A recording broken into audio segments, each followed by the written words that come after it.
Russia, from brother to enemy of Great Britain. Do you know why? As the world prays for a peaceful resolution to the Ukraine crisis after 3 years of pain and destruction, one country seems to be having none of it. Russian intelligence recently exposed a chilling British plot to sabotage President Donald Trump's efforts to broker a peaceful resolution to the conflict in Ukraine. On March 10th, Russia also accused 2 British diplomats of espionage and gave them 2 weeks to leave the country. This move continues to degrade diplomatic relations with Europe in the context of Moscow's efforts to restore negotiations with Washington. Previously, a series of sanctions, and diplomatic confrontations between the two countries have taken place since the outbreak of the Ukraine conflict in February 2022. But have you ever thought that if Europe is determined to defeat Russia because of its old hostile mindset, always afraid that Russia will attack it after swallowing Ukraine, then the United Kingdom, thousands of kilometers from the Russian border, protected by the pristine strait, is very unlikely to be attacked by Russia. But it is one of the most aggressive anti-Russian countries. To answer this question, we must delve deeper into the relationship between the UK and Russia. It is strange that countries that were allies in 2 world wars are now so fractured that they are almost beyond repair. But the discord in the relationship between the 2 distant countries actually has existed for a long time. The story is very long, but to summarize it like this: it was initiated by the Russo-British company under the reign of Tsar Ivan the Terrible.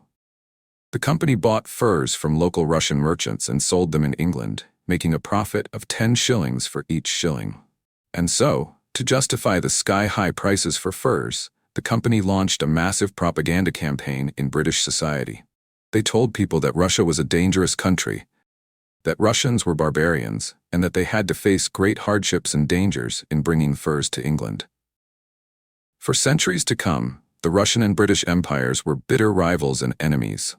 Surprisingly, they rarely met on the battlefield and were particularly fond of leading dangerous campaigns. The 18th century saw the Great Northern War, which was when Russia's rise as a European power began with a conflict with Sweden. The conflict was of particular interest to Britain, which sought to limit Russian influence in the Baltic region. Britain often allied with Russia's enemies, such as Sweden and Poland, to counter Russian expansion, leading to tensions. By the turn of the 19th century, both countries were part of an alliance against Napoleon. However, after defeating their common enemy, their interests began to diverge, especially in Eastern Europe and the Balkans. By the mid-19th century, the Russian Empire wanted to take advantage of the weakening Ottoman Empire to gain greater influence in the Balkans. However, such intentions were opposed by an alliance consisting of Great Britain, France, and the Kingdom of Sardinia. It was the Crimean War. Despite its name, it was fought not only in Crimea, but also in the Balkans, the Baltic Sea, the Russian North, and even the Russian Far East. After 3 years, Russia suffered a bitter defeat. The war severely damaged Russia's international standing, not to mention the loss of the right to deploy its fleet in the Black Sea. On the other hand, this defeat prompted the Russian authorities to carry out large-scale economic and military reforms in the country. The conflict culminated in a grand chess game.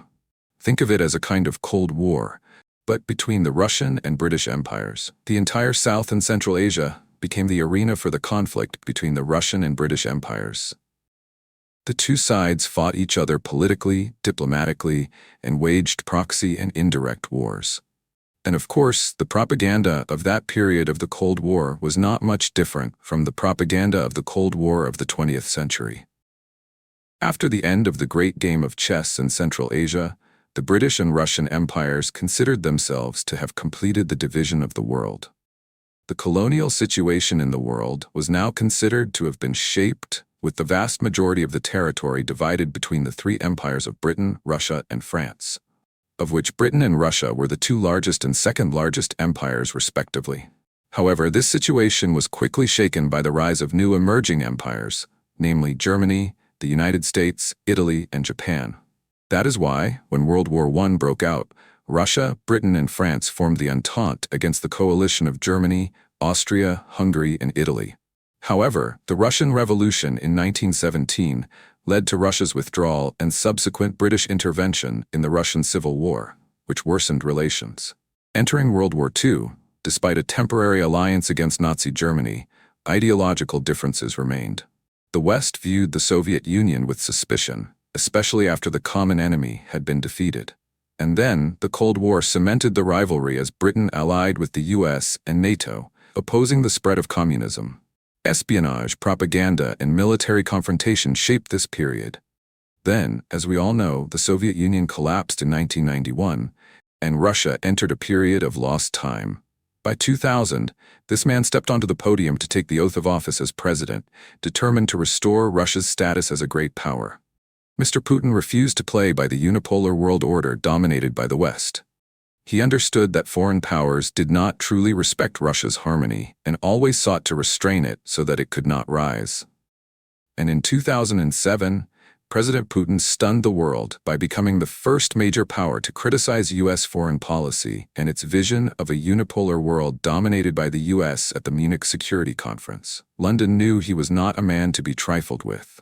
Britain refused to extradite many of the figures sought by Russia. Among them was Ahmed Zagaji, a Chechen separatist leader whose horrific crimes drew international condemnation. But the case was overshadowed by the 2006 poisoning of former FSB agent Alexander Valterovich Litvinenko in London. Litvinenko claimed that he had assassinated Russian oligarchs on orders from his superiors, leading to his being wanted by the Russian authorities. After the Litvinenko case, relations between Britain and Russia hit a low and were frozen. The Litvinenko affair remains a thorn in the side of UK-Russia relations. The ghost of Litvinenko was revived when Russian spy Sergei Skripal was poisoned in the UK in 2018. Russia is of course suspected. Post-Brexit, Britain sees Russia as the most serious direct threat to national security. The scandals involve spies and poisonings. And then there was the Russian annexation of Crimea. There it was again. It only deepened the animosity between the two countries. In early February 2022, before the Ukraine crisis broke out, Russian Defense Minister Shoigu mentioned in a meeting with the British Defense Minister that the relationship between Britain and Russia had hit rock bottom. The level of cooperation was almost zero and was about to enter a negative level. After the Ukraine crisis broke out, Britain became the pioneer in opposing Russia and supporting Ukraine. Their stance towards Russia was even stronger and tougher than that of the United States in some aspects. British Prime Ministers, whether Johnson, George, or Sunak, have all visited Ukraine shortly after taking office. Supporting Ukraine and opposing Russia has become a consensus across all levels of British society, and this has not changed despite changes in government. In June 2023, the UK hosted a conference on rebuilding Ukraine. And most recently, right after the embarrassing war of words that led to the ouster of Ukrainian President Zelensky from the White House, the UK hosted a conference of European leaders. The British Prime Minister Starmer welcomed Mr. Zelensky to Downing Street, in stark contrast to the stormy meeting at the White House. The Ukrainian president was greeted by a standing ovation from the crowd. Prime Minister Starmer left his office at 10 Downing Street, went to the car to greet Mr. Zelensky, and said that the applause outside was to show the support of my people for Russia, for Ukraine. The British Prime Minister also reaffirmed his commitment to a lasting peace that ensures Ukraine's sovereignty and security, saying it was important not only for Ukraine but also for Europe and the UK. After the hour-long meeting, Prime Minister Starmer walked President Zelensky to his car and waited until the motorcade left. In stark contrast to the image of the Ukrainian leader leaving the White House alone just 24 hours earlier. It is clear that Britain hopes to use the Ukraine crisis to demonstrate that it still has influence and an important leadership role in the world after Brexit disillusionment. And of course, to continue to counter Russia. In January 2025, Britain and Ukraine signed a 100-year cooperation agreement. Before it could be implemented, it was strongly opposed by Russia, especially regarding maritime security in the Black Sea and the Sea of Azov. The UK has pledged to supply Ukraine with Greyhawk artillery and air defense systems, in addition to a loan of over $2 million to bolster Kiev's military capabilities. The loan will be repaid with profits from Russian assets frozen in the West. Yet another ploy by the UK to pocket Russian money, using Ukraine as an excuse. Another key initiative in the deal is the creation of a joint UK-Ukrainian naval flotilla to ensure maritime security in the Black Sea and the Sea of Azov, areas where Russia has increased its control following the annexation of Crimea in 2014. Unsurprisingly, Russia is opposed to the deal, but from Moscow's perspective, the UK is a NATO member, so the expansion of its military infrastructure towards Russia's borders is certainly a cause for concern. Russia, in particular, strongly opposes any cooperation between Kiev and London in the Sea of Azov, which Russia has declared its internal sea after annexing Crimea and taking control of Ukraine's entire coastline in the region. But London is not done yet. In early March 2025, Ukraine and the UK signed a loan agreement worth around $3 billion. But once again, this $3 billion is not real cash, but the same old trick. Taking money from Russian assets, stuffing it into the pockets of the British military-industrial complex.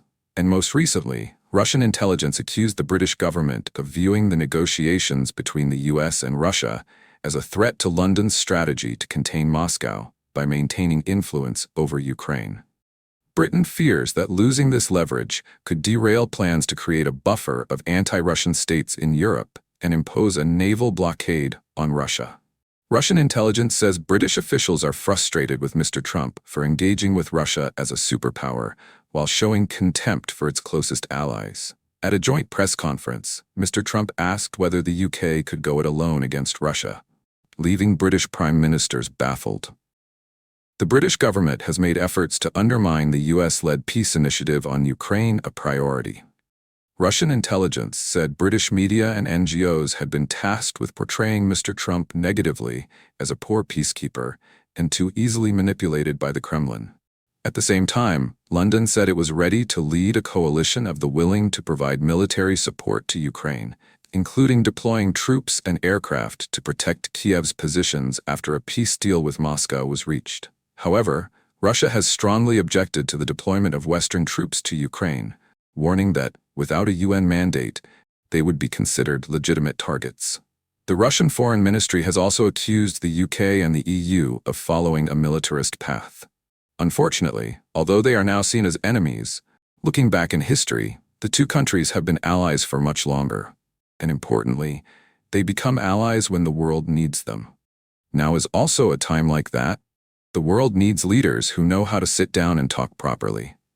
Choosing to be an ally or an enemy, if you are a wise leader, you must know how to best benefit your country and people.